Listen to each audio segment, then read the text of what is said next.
anak-anak. Pagi, Bu. Apa kabar semuanya hari ini? Semoga tetap sehat selalu ya. Jangan lupa jaga jarak, jaga kebersihan, dan jangan lupa tetap cuci tangan ya. Oke anak-anak, hari ini pelajaran kita tema 4, subtema 1 tentang peredaran darah ya. Tapi sebelumnya coba Nurbaina pimpin doa dulu. Ya, Bu. Sebelum kita memulai pelajaran, marilah kita berdoa terlebih dahulu. Berdoa dimulai, berdoa selesai. Ya, terima kasih Nanda Norba ya. Selanjutnya seperti biasa kita menyanyi lagu nasional dulu ya. Dipimpin Norbaina. Ya, Bu. Ayo teman-teman, kita nyanyikan lagu Garuda Pancasila. 1, 2, 3. Oke, terima kasih Norbaina ya. Oke, tujuannya Ibu bacakan ya. Semoga dipahami. Jadi tujuan pembelajaran kita hari ini adalah melihat video tentang organ peredaran darah dan fungsinya pada manusia ya. Jadi nanti kalian akan menganalisis tentang organ peredaran darah dan fungsinya pada manusia. Nah, setelah Ibu kasih nanti di poin-poin yang ada di depan laptop ataupun HP kalian ya. Kemudian tujuan yang kedua, kalian akan berdiskusi. Jadi kalian akan membuat gambar cara organ peredaran darah secara rinci dari hasil diskusi kalian dan juga tampilan yang Ibu sajikan nanti ya. Kemudian tujuan selanjutnya, memecah dalam tas PowerPoint yang akan Ibu sajikan nanti. Jadi kalian akan mengidentifikasi bagian-bagian dan ciri-ciri pantun secara tepat. Nah, jadi sebelumnya kan kalian sudah cari tahu tentang ciri-ciri pantun peredaran darah yang ada di internet dan juga tampilan yang akan Ibu sajikan ya. Kemudian tujuan selanjutnya, Ibu akan saling tanya jawab. Jadi kalian ini akan membuat pantun, kemudian membuat tema pantun bebas ya. Kemudian kalian akan menunjukkan unsur pantun yang dibuat secara runtun. Baiklah anak-anak, itulah tujuan pembelajaran kita hari ini ya. Baiklah anak-anak, sekarang kita belajar tema 4, sehat itu penting, subtema 1, peredaran darahku sehat, PB1, materi IPA dan bahasa Indonesia. Oke anak-anak, untuk materi IPA, sistem peredaran darah, kita akan mengamati. Anak-anak bisa melihat tampilan di layarnya? Bisa, Coba Bu. Sancar ini, ayo mengamati. Setiap hari Siti ke sekolah naik sepeda. Naik sepeda itu dapat lancar peredaran darah, dapat berfungsi mengalirkan oksigen ke seluruh tubuh, mengangkut karbon dioksida dari seluruh tubuh menuju paru-paru melalui organ-organ. Ya, kemudian ayo mengamati. Sistem peredaran darah adalah mengalirnya darah di dalam tubuh. Coba anak-anakku perhatikan peredaran darah pada manusia. Coba dulu Norba, sebutkan bagian-bagian dari peredaran darah. Norbaina. Iya, Bu. Coba sebutkan Norbaina. Apa, Bu, tadi? Bagian-bagian dari peredaran darah. Nah, oke.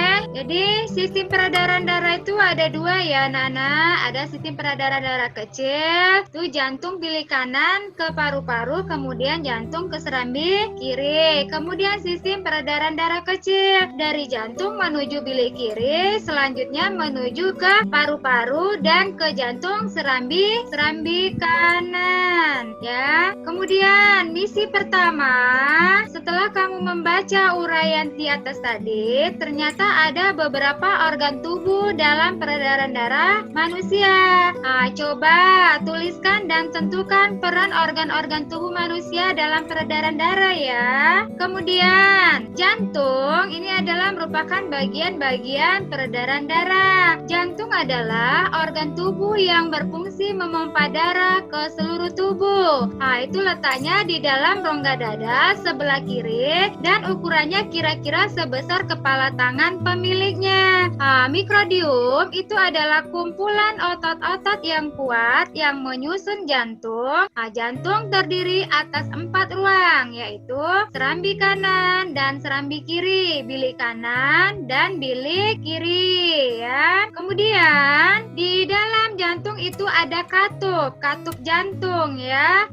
Jadi katup jantung adalah bagian kiri dan kanan itu berfungsi mencegah bercampurnya darah yang bersih dan darah yang kotor. Kemudian ada denyut jantung. Denyut jantung atau denyut nadi akibat kontraksi dan relaksasi pada jantung. Melalui denyut nadi yang kamu dapat mengetahui denyut jantung.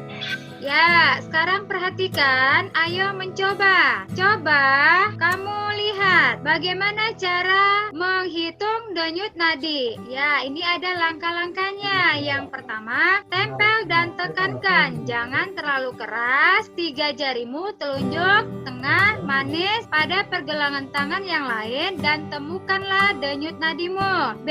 Hitunglah denyut nadimu selama 15 detik. Kemudian hasilnya dikalikan 4. Ya, coba dulu Norbaina lakukan langkah-langkah seperti yang ada di tampilan tersebut. Norbaina, silakan Norbaina. Ananda Norbaina. Apa, Bu? Lakukan langkah-langkah. Tempelkan dan tekan 3 jarimu di ini ya, pergelangan tanganmu. Hitung sampai 15 detik. Ya, kemudian dikalikan 4. Ya, kan hasilnya adalah 60 sampai 80 kali. Jadi, denyut jantung pada saat kita tidak bekerja ataupun tidak melakukan sesuatu itu akan beda kalau kita melakukan aktivitas, ya. Oke, kemudian ada pembuluh darah. Pembuluh darah itu merupakan bagian saluran tempat mengalirnya darah. Pembuluh nadi ataupun arteri yaitu pembuluh yang membawa darah yang kaya oksigen keluar dari jantung ke seluruh tubuh. Kemudian ada pembuluh balik atau pena. Pembuluh balik atau pena yaitu pembuluh darah yang membawa darah yang kaya akan karbon dioksida dari seluruh tubuh menuju jantung. Selanjutnya, pembuluh kapiler itu adalah ujung cabang pembuluh terkecil yang sangat halus, berdinding tipis dan berpori, ya. Kemudian misi 2, ya. Coba perhatikan, anak-anak semuanya bisa diperhatikan. Ya, pembuluh darah terdiri atas pembuluh nadi dan pembuluh balik. Pembuluh nadi dan pembuluh balik itu mempunyai peranan yang berbeda, ya. Ya, apakah perbedaan peranan pembuluh nadi dan pembuluh balik? Jadi carilah informasi melalui buku, internet maupun media lainnya, ya. Jadi nanti kalian akan mencari di internet ataupun media tentang pembuluh nadi. Selanjutnya yang ketiga adalah paru-paru.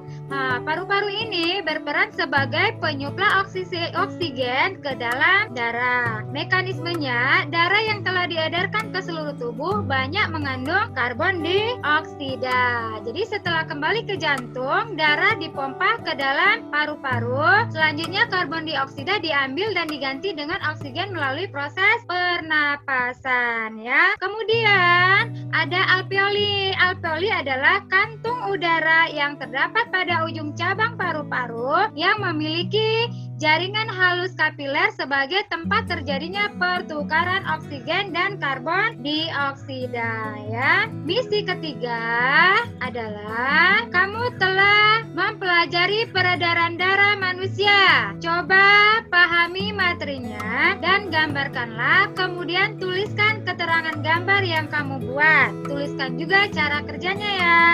Jadi nanti anak-anak, kamu gambar setelah dari materi tadi, kemudian nanti keterangan gambarnya itu dibuat ya. Ibu akan tunggu di WA grup. Nanti kalian bisa kirimkan hasil kerja kalian seperti itu ya. Cara kerjanya bagaimana? Itu nanti kalian kirim hasilnya melalui WA grup. Bisa kan anak-anak? Oke, selanjutnya materi yang kedua yaitu pantun. Ya, perhatikan. Ayo mengamati. Coba dulu Norbaina, bisa dibaca Norbaina?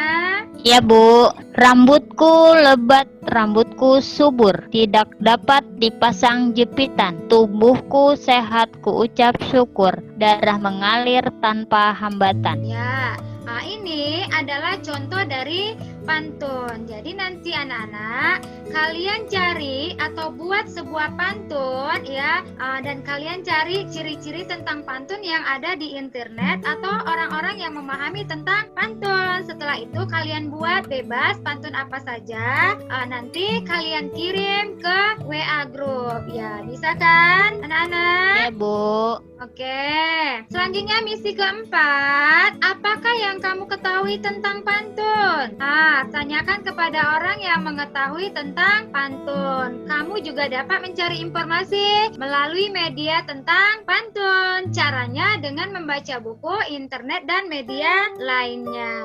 Jadi hari ini pelajaran kita sampai di situ aja ya anak-anak, tentang peredaran darah dan fungsinya pada manusia. Kemudian tentang pantun dan ciri-cirinya. Jadi untuk pelajaran selanjutnya kita akan membahas tentang peredaran darah pada manusia. Untuk selanjutnya ya. Oke, jadi sebelum ibu tutup, tetap jaga kesehatan, jangan lupa pakai masker, kemudian cuci tangan dan jaga jarak ya.